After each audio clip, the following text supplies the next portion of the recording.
Zayed, बहुत लोगों की ऐसी क्वेरीज आ रही है कि जैसे उन्हें फर्स्ट राउंड काउंसलिंग हुआ और उन्हें कोई ऐसा कोर्स मिल रहा है जिसमें उन्हें एडमिशन लेना नहीं है और वो उस कोर्स में किसी भी हाल में एडमिशन लेने को तैयार नहीं है और वो चाहते हैं कि वो सेकंड राउंड का इंतजार करे, पर वो डॉक्यूमेंट वेरिफिकेशन के लिए कॉलेज भी नहीं जाना चाहते। वो चाहते हैं कि वो घर पे बैठे रहें और सेकंड राउंड का इंतजार करें, सेकंड राउंड काउंसलिंग। क्या कोई ऐसा प्रोसेस है कि उन्हें कॉलेज भी ना डॉक्यूमेंट वेरिफिकेशन के लिए ना जाना पड़े और उनका काम बन जाए, सेकंड राउंड का काउंसलिंग वो टेक पार्ट करें? देखो, अगर तुम्हें फर्स्ट राउंड में कोई सीट अलॉट हो गया है, ठीक है, और तुम चाहते हो कि तुम ऑटो ग्रेड करके सेकंड राउंड में भी पार्ट लो, ठीक है, तो तुमको फर्स्ट राउंड का जो काउंसलिंग का जो रिपोर्टिंग सेंटर दिया जाता है वहाँ पे जाके अपने डॉक्यूमेंट सबमिट करने ही होते हैं। ये कंपलसरी है। अगर तुम ऐसा नहीं करते हो तो तुम पूरे काउंसलिंग प्रोसेस से बाहर हो जाओगे। तुमको जो हाथ में सीट आया था वो भी तुम्हारे हाथ से चला जाएगा और जो आने वाला था वो भी हाथ से चला जाएगा। तो अगर तुमको कोई सीट अलॉट हो गया फर्स्ट राउंड में तो तुमको जाना पड़ेगा कॉलेज में और वहाँ पर जाके अपने आप को दिखाना पड़ेगा, अपना डॉक्यूमेंट्स वेरीफाई करवाना पड़ेगा। ठीक है। और कुछ ये है कि काउंसलिंग प्रोसेस जो 3 दिन का है उसमें एक दिन संडे है। संडे को तो ज़्यादातर ऑफिशियल काम बंद ही रहती है, तो क्या हम संडे को कॉलेज खुला रहेगा काउंसलिंग के लिए? नहीं, देखो, काउंसलिंग जब भी स्टार्ट होता है तो काउंसलिंग के बीच में कोई सा भी डेट आता है, ठीक है, जब तक कोई बहुत भारी इमरजेंसी ना हो तब तक छुट्टी नहीं होता है। मतलब अगर संडे भी रहता है ना तो काउंसलिंग होता ही होता है। तो काउंसलिंग अगर तुमको संडे को आना है काउंसलिंग करवाने के लिए तो संडे को भी तुम आके काउंसलिंग करवा सकते हो। और बहुत लोगों की ये क्वेरी जा रही है कि वो कितना कैश ले जा सकते हैं, क्या इसमें कुछ फीस लगेगा? क्या फर्स्ट राउंड डॉक्यूमेंट वेरिफिकेशन के लिए क्या कुछ फीस लग सकता है?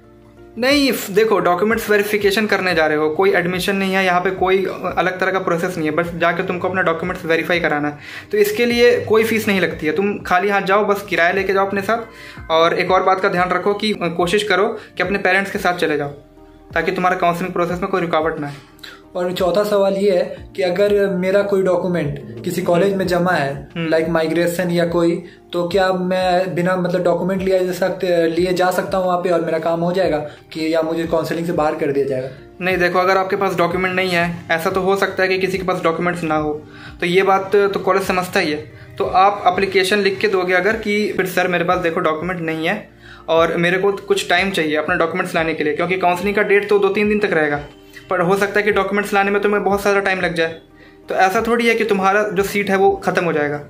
तो तुमको टाइम दिया जाएगा डॉक्यूमेंट्स लाने के लिए, बस तुमको एप्लीकेशन लिख के देना होगा, एप्लीकेशन लिख के दे देना वहाँ पे और तुमको टाइम दिया जाएगा और तुम फिर बाद में डॉक्यूमेंट्स ला के सबमिट कर सकते हो, वो पेंडिंग में चला जाएगा। और डॉक्यूमेंट वेरिफिकेशन के लिए क्या से क्या टाइम बनाया गया है, ये भी टाइम भी लोगों को बता दिया है?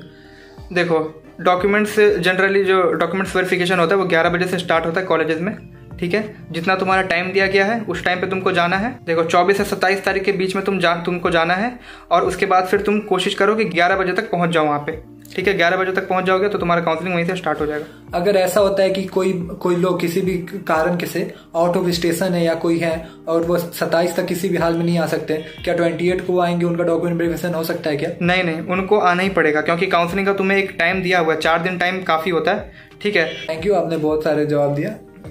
और मैं कुछ बताना चाह रहा हूँ तुम लोग को कि देखो, अगर तुम काउंसलिंग करवा रहे हो तो उसके लिए तुमको जो फर्स्ट राउंड में जो सीट अलॉट होता है ना, तो वो सीट के लिए तुमको यहाँ पे आके कॉलेज में अपना डॉक्यूमेंट्स वेरीफाई करवाना ही पड़ता है। अगर तुम डॉक्यूमेंट वेरीफाई नहीं करवाओगे तो तुम्हें जो सीट मिला है वो भी हाथ से चला जाएगा और जो सेकंड राउंड के तुम एलिजिबल नहीं हो पाओगे वो भी तुम्हारा लॉस होगा। और कोशिश करो कि पेरेंट्स के साथ आओ, क्योंकि हो सकता है पेरेंट्स का साइन कई जगह लिया जाए। ठीक है फ्रेंड्स, ऐसे मोर इन्फॉर्मेटिव वीडियो के लिए सब्सक्राइब कर ले हमारा चैनल। और आपको अगर कोई भी क्वेरीज होती है तो नीचे कमेंट सेक्शन में जरूर डालें, उसका जवाब दिया जाएगा किसी भी हाल में। तो मिलते हैं नेक्स्ट वीडियो में। Thank you.